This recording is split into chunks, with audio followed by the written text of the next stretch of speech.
Halo rekan semua, selamat datang di channel Pertanian Terpadu. Channel Pertanian Terpadu ini membahas tentang pertanian terintegrasi yang di dalamnya meliputi bidang perikanan, peternakan, dan juga pertanian. Rekan-rekan semua yang baru mampir di channel ini, jangan lupa dukungannya dengan like, comment, share, dan juga tentunya subscribe channel Pertanian Terpadu untuk mendapatkan informasi-informasi menarik yang rutin kami bagikan. Nah rekan-rekan semua, untuk kesempatan kali ini saya akan berbicara mengenai beberapa hal terutama yang berhubungan dengan memulai bisnis ternak ayam kampung.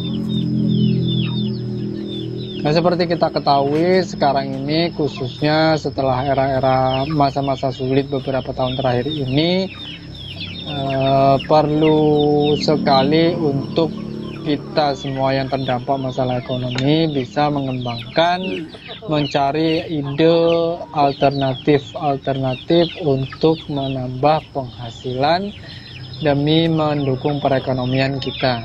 Nah, salah satu yang bisa kita lakukan yaitu adalah bisnis ternak ayam kampung atau menjalankan usaha ternak ayam kampung.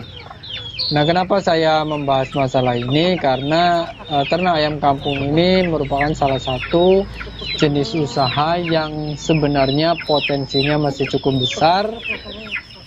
Nah, potensi yang cukup besar ini bisa dilihat dari kebutuhan pasar yang masih cukup tinggi dan pasokan yang masih jauh dari kata cukup. Artinya kebutuhan akan ayam kampung, daging ayam kampung ini sebenarnya di masyarakat itu terbuka lebar dan pemenuhan kebutuhan tersebut juga masih sangat relatif rendah, masih cukup rendah sehingga ada peluang untuk kita isi di mana bisa menghasilkan pundi-pundi cuan yang lumayan.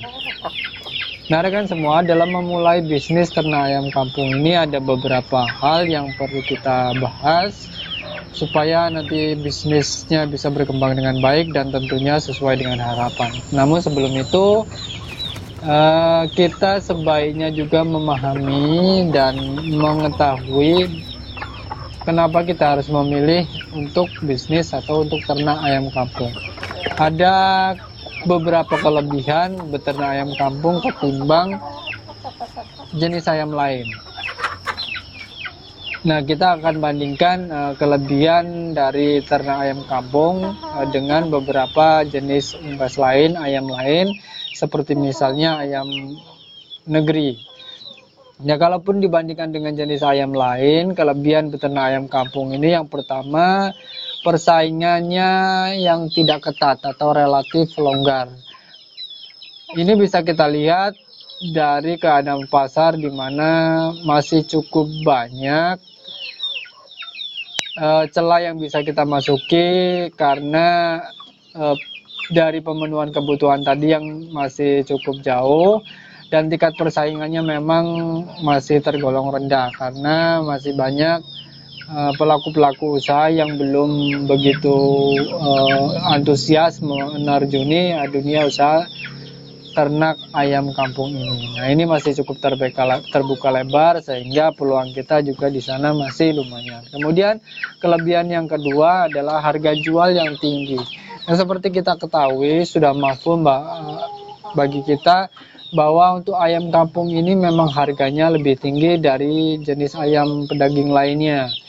Apalagi kalau dibandingkan dengan ayam broiler ya. Ayam kampung itu per kilonya kalau beberapa waktu terakhir ini sekitar 38, pokoknya range-nya di antara itu 38-40 itu untuk per kilonya.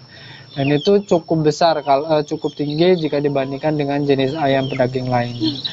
Kemudian kelebihan yang ketiga, pemeliharaannya lebih mudah jika dibandingkan dengan ayam pedaging lain. Nah, kalau kita berbicara mengenai ayam kampung ini selain harganya lebih tinggi, daya tahan tubuhnya juga lebih bagus, lebih kuat. Karena itulah pemeliharaannya relatif lebih mudah. Kemudian kelebihan yang berikutnya adalah nilai gizinya yang lebih bagus, nilai gizinya yang baik. Nah, untuk masalah yang satu ini juga sudah banyak diketahui, banyak dipahami oleh masyarakat bahwa ayam kampung itu memang cenderung lebih sehat jika dibandingkan dengan jenis ayam pedaging lainnya. Nah, itulah beberapa kelebihan yang mungkin perlu kita ketahui sehingga kita bisa lebih mantap lagi dalam memulai bisnis ternak ayam kampung. Nah, kemudian kita bicara mengenai bisnisnya, memulainya itu seperti apa. Untuk masalah ternak ayam kampung ini, terutama masalah cara pembudidayaannya, perlu kita ketahui bahwa ayam kampung ini bisa kita pelihara atau kita budidayakan dengan dua cara, yaitu konvensional dan kemudian semi intensif. Untuk cara konvensional atau cara tradisional itu kita bisa lakukan kalau kita mempunyai areal umbaran yang cukup luas. Nah, kalau di masyarakat itu biasanya kita pelihara ayam dan dilepas liarkan begitu saja. Mungkin diberi makan 1 atau 2 kali dalam sehari, itu pakannya ala kadarnya. Itu untuk konvensional. Konvensional itu dilepas liarkan, diberi pakan mungkin sehari sekali atau 2 kali dengan pakan yang tidak terlalu diperhitungkan, artinya pakannya ala kadarnya. Kemudian untuk ternak sistem semi intensif ini bisa kita lakukan untuk rekan-rekan semua yang mau serius menjalankan usaha di bidang ternak ayam kampung. Semi intensif ini merupakan tingkat pemeliharaan yang lebih tinggi lagi, mengadopsi sistem pemeliharaan ternak ayam pedaging lainnya, ayam broiler. Jadi menggunakan sistem kandang dengan perawatan yang intensif, dengan pengadaan pakan yang lebih terjamin dan seterusnya, itu untuk pemeliharaan semi intensif.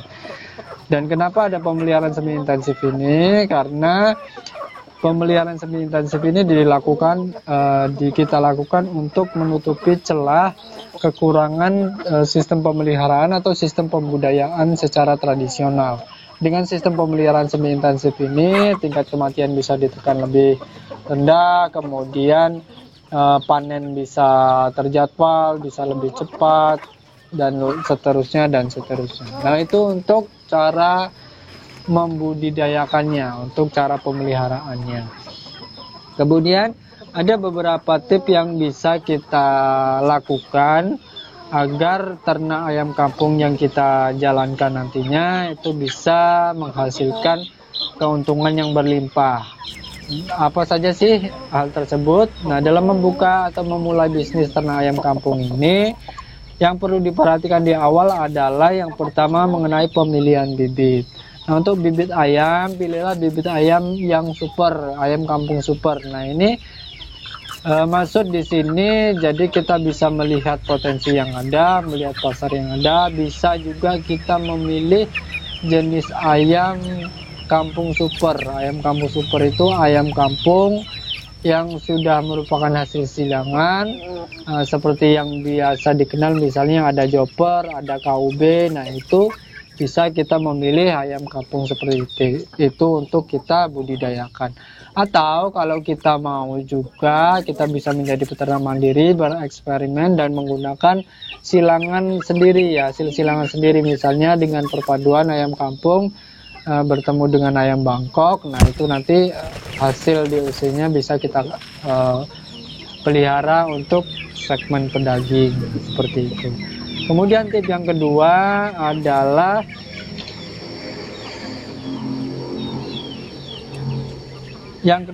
dengan memahami segmentasi pasar. Nah, rekan-rekan semua, dalam memulai bisnis ternak ayam kampung ini kita tidak bisa mengabaikan pasar. Kita harus gali terlebih dahulu pasarnya seperti apa. Sebagai contoh, di daerah kita bisa seleksi dulu, kita bisa cari informasi pasarnya itu seperti apa.